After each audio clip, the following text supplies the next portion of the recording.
রিজিকের মালিক শুধু আল্লাহ। এই পৃথিবী এক বিস্ময়কর জায়গা।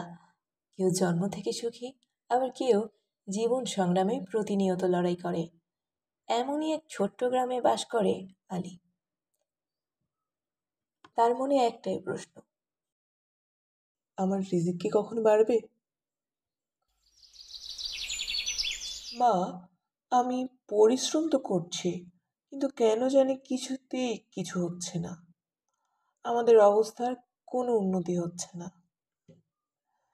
বাবা, রিজিকের মালিক তো আল্লাহ। তিনি যার জন্য যা নির্ধারণ করেছেন তা সময় হলে এসে পৌঁছাবে। কিন্তু তুমি তোমার চেষ্টার ঘাটতি করো না। আল্লাহ, আমি আমার সাধ্য মতো চেষ্টা করছি, কিন্তু আমি জানি সব কিছুর মালিক আপনি। আমাকে পথ দেখান। আল্লাহ আমাদের যা দিয়েছেন তার থেকে কিছু অন্যদের সাথে ভাগ করে নিতে হবে, কারণ প্রকৃত ধনী সেই যে তার রিজিক অন্যের সাথেও ভাগ করে নিতে জানে। আমি তো আল্লাহকে ডাকছিলাম,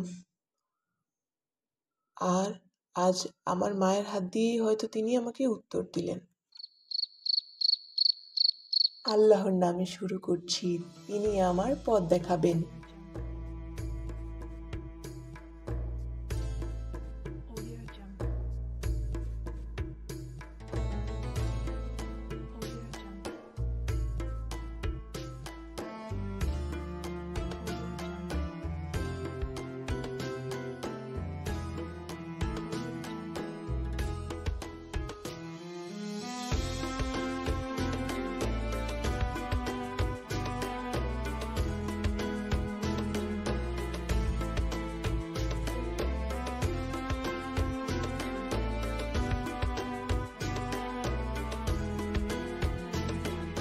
মা, আমি সফল। আমি জানতাম না আল্লাহ এভাবে আমার রিজিকের দরজা খুলে দেবেন। দেখলে তো, আল্লাহর উপর বিশ্বাস রাখলে তিনি সব ব্যবস্থা করে দেন। যতটুকু আল্লাহ আমাকে দিয়েছেন আমি সেটাই কাজে লাগাচ্ছি। আমি কিছুই নিজের বলে দাবি করতে পারি না। আল্লাহ আমাদের জন্য যা নির্ধারণ করেছেন সেটাই আমাদের জন্য যথেষ্ট।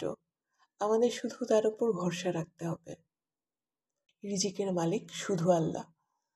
আমাদের শুধু তার উপর ভরসা রাখতে হবে এবং সৎভাবে পরিশ্রম করে যেতে হবে। তিনি আপনাকে যথাসময়ে দান করবেন।